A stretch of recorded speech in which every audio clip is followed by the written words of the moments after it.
Hello, ladies. Dawn LeRae here. Happy Friday. I am so excited about today because today I am really bringing into the fold um, three really key aspects of my program for midlife women, and I'm giving you some really solid steps that you can take if you are trying to decide if now is the time for you to change careers. And we're going to dig into all the pieces that might be um, influencing us in both directions, influencing us in wanting to shift careers, influencing us in being scared or fearful about changing careers, confused, etc. So it is, let's see, Central Standard Time at 11:31. So I am going to dig in here. All right. So the essential factors to evaluate when deciding if now is the time for your midlife career change. Okay, ladies. So if you're here with me right now, I'm guessing that you might be feeling some confusion, overwhelm, wondering, curiosity on whether or not now is the time for you. So you're likely questioning your current career and if this is really where you should be at this point in at this stage of life. And may I add, this fabulous stage of life that we are in, menopause and all, if you're with me, shout a little bit of a amen. So, it's interesting because what I'm finding as I work with midlife women and also in my research is that many of us entering into the second half of life have almost this illumination that happens within us. It's this awareness of who we are, what we stand for, etc., that may not have been visible to us in the first half of our life. And that's okay. It's okay because we were busy. We were likely all very busy doing other things during the first half of our life. We may have been really trying to move up in our career, climbing the career ladder, building wealth for ourselves, paying off student loans, raising kids, more of a focus on accomplishing things, accumulating things. And there may have been days where we felt like we were just surviving. And this is normal.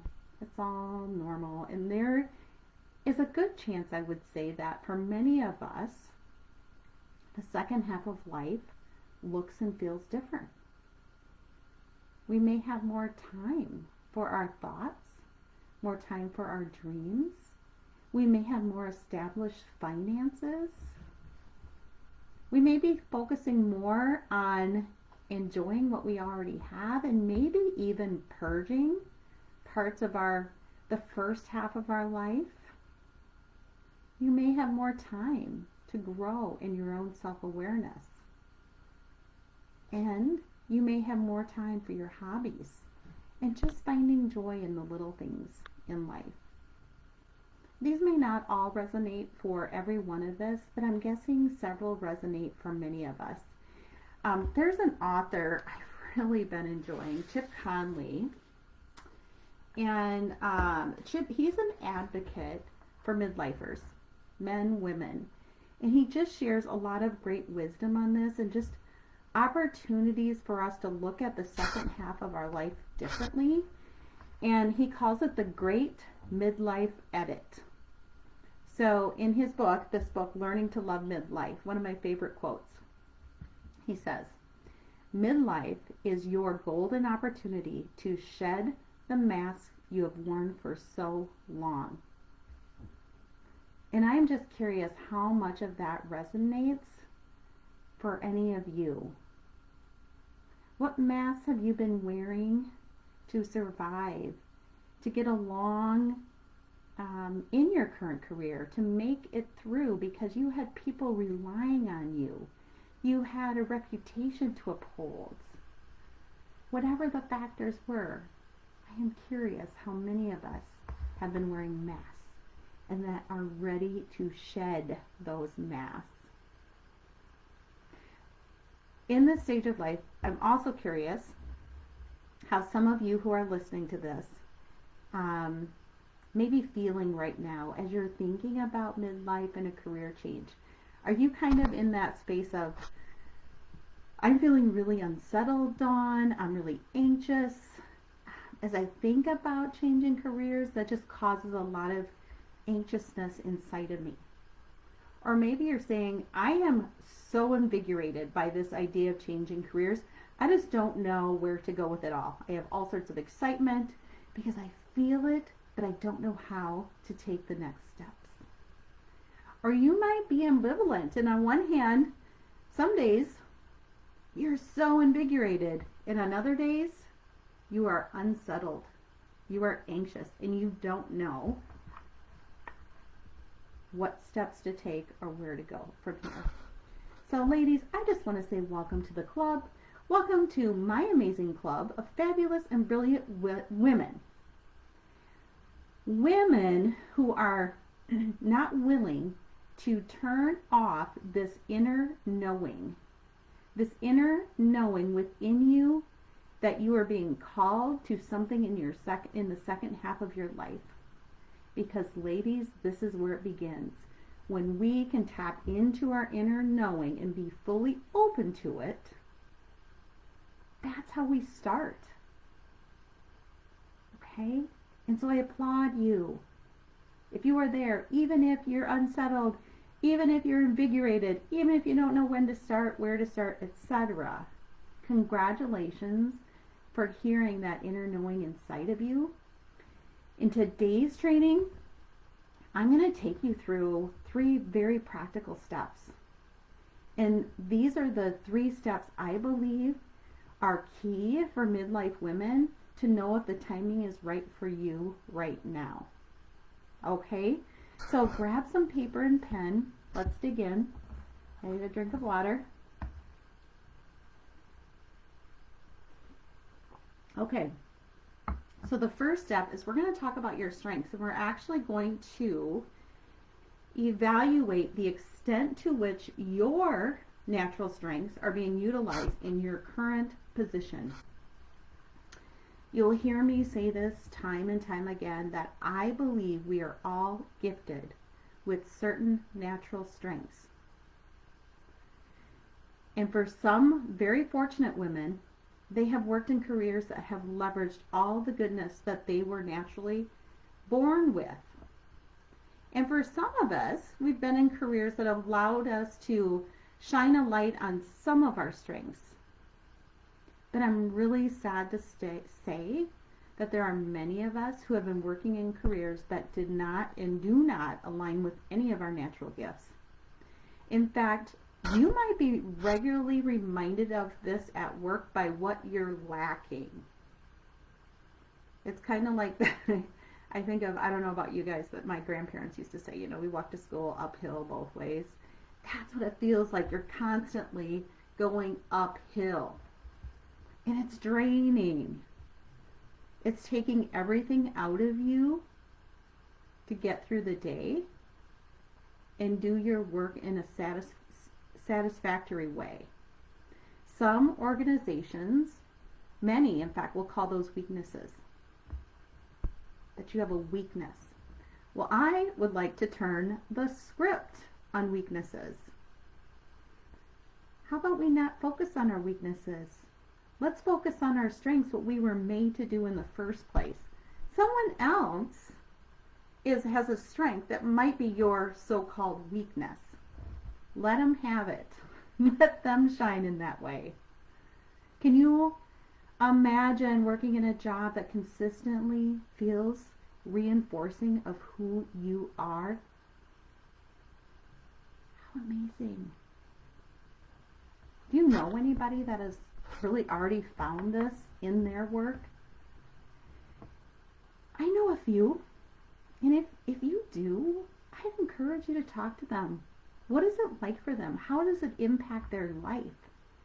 How did they find themselves there? Really dig in. If you have this opportunity, if there's someone that you know, reach out. It's going to be helpful to you and even provide some level of motivation to you that it is possible. All right, so we have a couple steps we're going to go through as we talk about our natural strengths. And if we're going to evaluate them, we have to first know what they are. So, I'm not going to go into this in my live today, but all of my clients go through a Clifton Strengths Assessment. And we go through the Clifton Strengths Assessment because we want to know through an objective assessment what their natural gifts are. Gifts that they might not even know they have. And then we get really deep into coaching on these so that they can not only be confident in these strengths, but they can also see how it fits into their future career. So I am curious, ladies, how aware are you of your unique, amazing talents? If you were to look at others in your life, let's say friends, colleagues, your adult children, your husband, are you able to articulate their strengths? Isn't it easier, I think, for some of us to identify others more than our own? And yet, you have the right to identify your strengths and to own those strengths in your life. Why is this important, ladies? Well, for one reason, the world needs you to. If you're not leaning into your natural gifts, what is the world missing? We don't know until you do. So let's not stop. And just as you can see other strengths better than your own, they can see yours too. So this next exercise, which you're going to have to take as homework, it's going to blow your mind. So please do not shortcut this, okay? And if you need a reason for doing this, because if you're modest, this may be hard for you, but if you need a reason for doing this, just tell the people that you're going to talk to that this is homework from me, okay? So I want you to start with your list of your closest humans in your life. Friends, family, trusted colleagues, your spouse, your adult children. Okay, make that list. And I would suggest at least 5 people. And then ask them. Ask them, what do they see as your natural gifts, your talents, your strengths? Be prepared. Be prepared, ladies. You are going to be overwhelmed with all the good feelings. And probably some surprises. And you're going to see a lot of themes as well. And I have a pro tip for you. Make your list of your strengths first before talking with them. It can become really interesting to you to see how others see you and how you see yourself. And if you're struggling to make your own list, I have a few kind of prompting questions for you to ask yourself that might help you, okay? So I'm going to share those now. Okay, so one question. What are things that come so naturally to you that don't for others? In fact, you might even look around and think, why is that so hard for them? Because we're all made different. But when it's your gift, you sometimes don't see it in yourself. So I want you to really think about, what have you noticed that comes so natural to you that doesn't for others? Next prompting question. What do others come to you for when they're looking for help or assistance or guidance or support? What types of things do they come to you for? Ladies, I am telling you, when you go through all of this, the themes are going to become really clear. So then, when you have the full list from your own self-reflections, from your conversations with others in your life,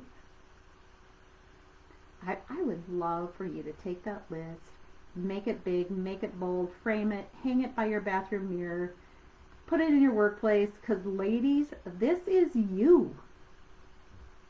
And I want you to embrace you. So I have a funny example I'll share. I think we have some time. So some of you don't know this, but I was an auditor for a while. And when I was an auditor, I always felt like I was a little different from the others. I kind of always knew it. And so some days I would kind of change myself to fit the mold, and other days I just couldn't help it. Like in that natural dawn just came out. And I remember one time, one of the members of my team shared with me that he calls me the cheerleader. I'm like, the cheerleader? He goes, yeah, you're always trying to cheer people on, tell them we can do this, let's come together as a team, we can figure this out, we work together, yada yada. So I remember just thinking, I was surprised. I was really surprised. But then time after time, first of all, I never forgot that. And that was probably 20 years ago now. But time and time, over the course of my life in the last 20 years, I thought of that. And I thought, yeah, I'm a cheerleader. And I love being a cheerleader.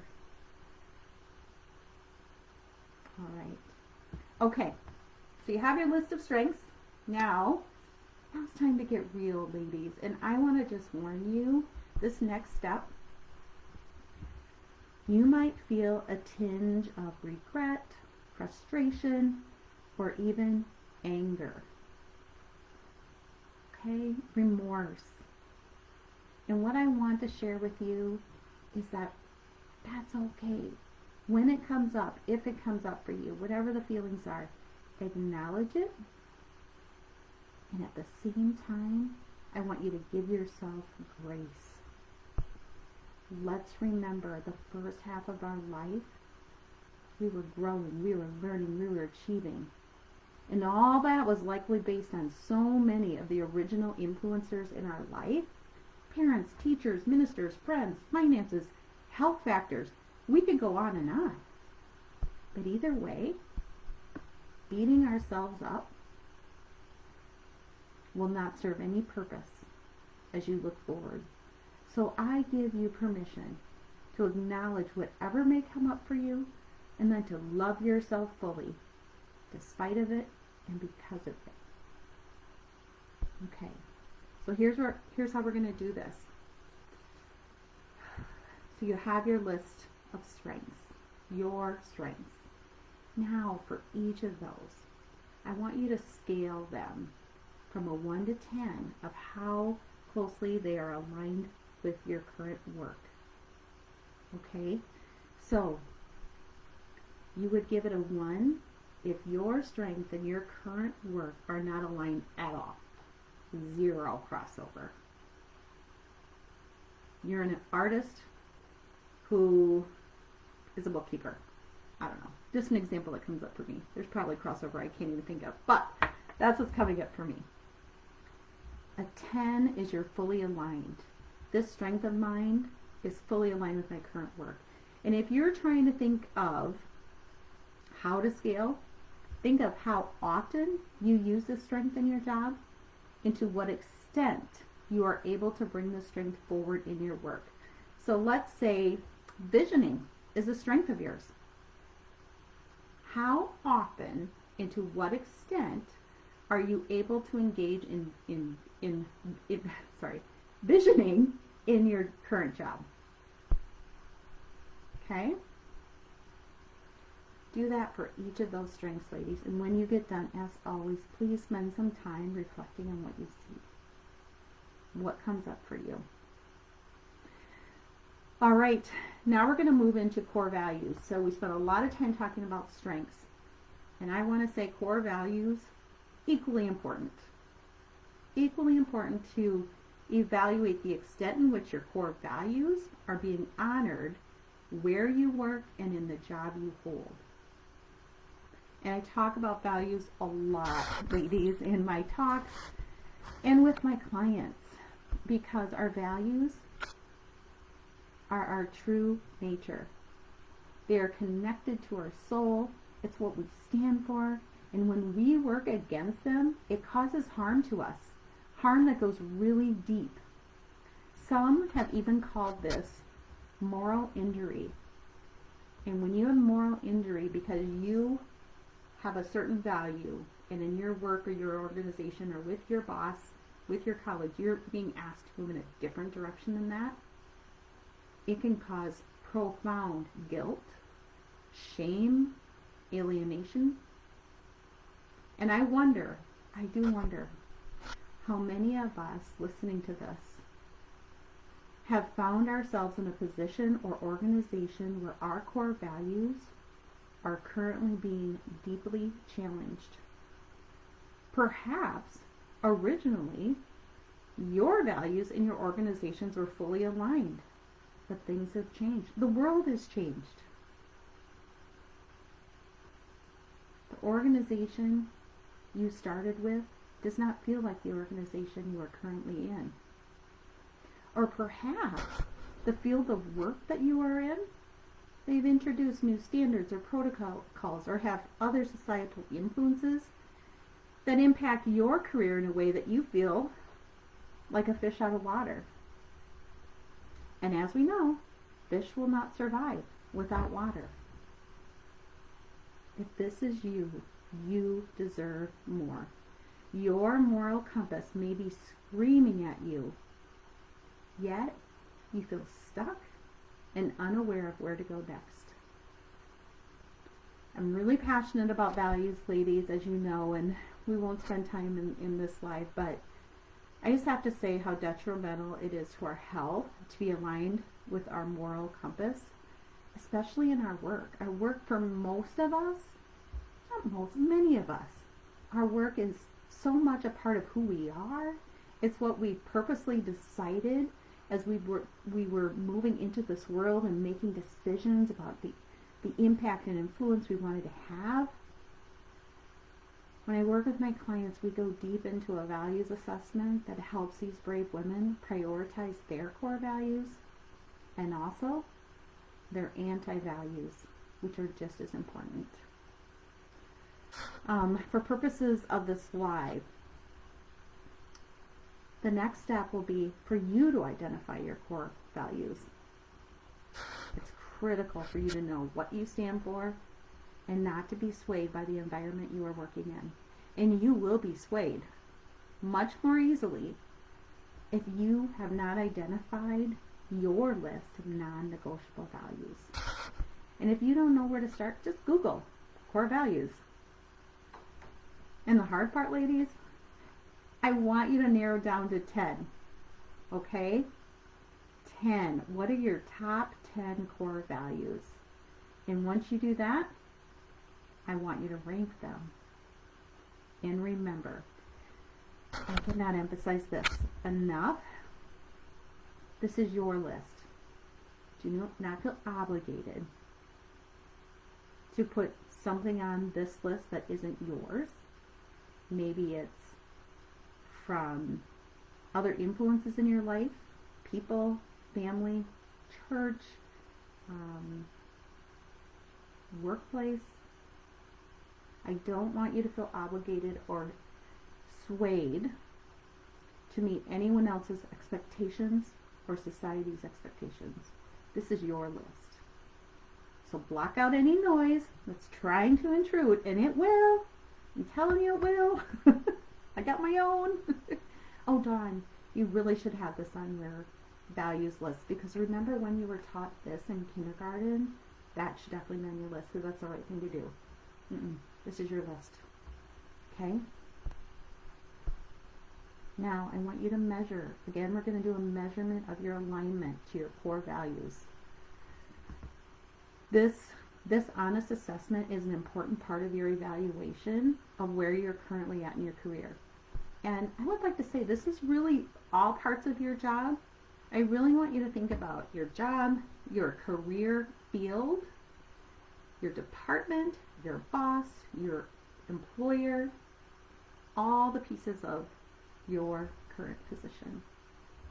And again, I want you to rank on a scale of 1 to 10 of your top 5 values. If you want to do more than 5, you certainly are welcome to do so. I just find that if we can narrow down to the top 5, we're getting closer to those most non-negotiable values. And it could feel a little less overwhelming too. And again, ladies, when you're done, please take some time for reflection. And finally, we talked about strengths, we talked about values, and now we're going to talk about your passion. Why? Because life is too short not to be passionate about your life's work. I am hoping for all of us that our profession can feel less like work and more like fulfillment and joy. So, first step, let's identify your life passions. And you might be saying, Dawn, super easy. I definitely know what I'm passionate about. I already know. Or you might be saying, I have no idea. If that's you, if you fall into the latter category, I have a few, I think, simple exercises that may stimulate some ideas for you. The most important step, though, the most important part of the step is no judgment. Please do not judge your passions. Do not judge if they make sense, if they align with what others would say, etc., etc., etc. There's a stirring in you that only you know, fully know. So please be open-minded to what your true passions are. And remember, this list is not permanently attached to your being for the rest of time. Rather, I want you to just start writing what your passions are without judgment. Make your list as long as you want. Okay? So here's a few questions that might be helpful to you if you're uncertain. What do you love to read or listen to? What are your favorite books? What are your favorite podcasts, videos, etc.? Look at your bookshelf. Look at your playlist. What do you read and listen to? Next, who inspires you? What are the type of people that inspire you? Sometimes the books we read and the people we admire most in life give us a clue into our own passions. Third, what stirs within you a feeling of positivity, uplifting, heartwarming, satisfying emotions? What stirs those within you? My last question for you. If someone were to ask you, what is your why in life? Or in other words, your purpose of being, what would come to mind for you? Okay, ladies. Finish that list. If you have one thing on the list, perfect. 10 things on the list, perfect. Spend a little time looking at your list and then ranking them in terms of the strength of your passion. Now, for those top passions, let's say top 3. Let's scale again. Let's do a scaling of 1 to 10, with a 1 meaning your current career has no connection to your passion. Do this for each of your passions, if you have more than one. A 10 meaning it's an exact match to your passion. I can say what I'm doing right now is an exact match to my passion. I feel it on my insides. I 100% know. Some might be great for you, and some might be more clear to you. And I do want to acknowledge again, ladies, you might be having feelings of frustration, regret, etc. And I caution you, again, acknowledge those feelings lovingly and release them and offer yourself grace. Lastly, ladies, we're going to do what we often do, is reflect, share, and take action. We don't want this exercise to end without some closure. So I want you to spend some time by yourself. Find some moment in time where, at least a good 30 minutes. And I want you to reflect on what came through in this exercise. And I want you to journal your new insights. And then if you can find someone that you trust, a friend, family member, colleague, maybe one of your kiddos, maybe your husband, talk with them, share with them everything that came up for you in this exercise. And finally, identify just one step. One step you can take that will move you closer in a direction that would be meaningful to you from this exercise. And only you know what that is. So ladies, I'm going to wrap us up here. It's a little after 12 by saying you deserve to live the second half of your life in congruence with who you are at your core. Your strengths, your values, and your passions. And today, we went through 4 steps to get you closer. First, we evaluated the extent to which you are aligned with your natural strengths in your current position. Then, we evaluated the extent to which you are aligned with your core values, where you work, and in your current role. Third, we evaluated how connected your career is with your passion. And finally, reflected, we're sharing with someone close to us, and we're doing one thing. Ladies, this was my pleasure to meet with you today. You probably saw my passion come out in my time with you. And I just want to share that I'm here for you. And if this is something that resonates for you, and you want to learn more, you want to tap my brain a bit more on strengths, values, and passions and anything related to your career, I'd be happy to chat with you. So reach out to me via DM. I'm also on LinkedIn and would be happy to spend a little time digging into where you're at. Okay? And remember, it's never too late, ladies. Let's do this midlife thing. Be well.